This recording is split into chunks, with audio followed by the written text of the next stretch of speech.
I am the Tofu Golem. Please enjoy the video. In this video, I will explain how to make maple pecan Danish. First, let's prepare our flaky dough.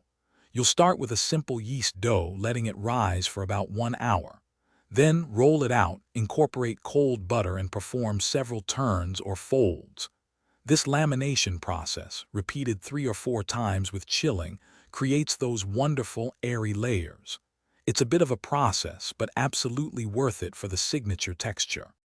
Next, let's create the delicious maple pecan filling. In a bowl, combine about 1/2 cup of softened, unsalted butter with 1/2 cup of packed light brown sugar. Add 2 tablespoons of pure maple syrup and 1/4 teaspoon of salt. Mix until smooth, then fold in 1 cup of finely chopped pecans and 1/2 teaspoon of ground cinnamon. This rich, nutty mixture will be the heart of our Danish, providing that irresistible sweet and savory balance. Now for the fun part, assembly.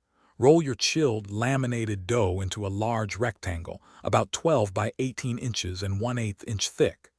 Evenly spread your maple pecan filling over the entire surface, leaving a small border on one long edge. Tightly roll the dough into a log, then slice it into 1-inch thick pieces. Place these on a baking sheet and gently press the center of each one to form a small indentation. Finally, it's time to bake these beauties. Preheat your oven to 375 degrees Fahrenheit. Place the danishes on a parchment-lined baking sheet and bake for about 15 to 20 minutes until golden brown and puffed. While they cool slightly, whisk together 1 cup of powdered sugar with 2 to 3 tablespoons of maple syrup for a simple glaze. Drizzle this over your warm danishes for that perfect finishing touch. Enjoy! Thanks for watching. Consider subscribing if we helped you today.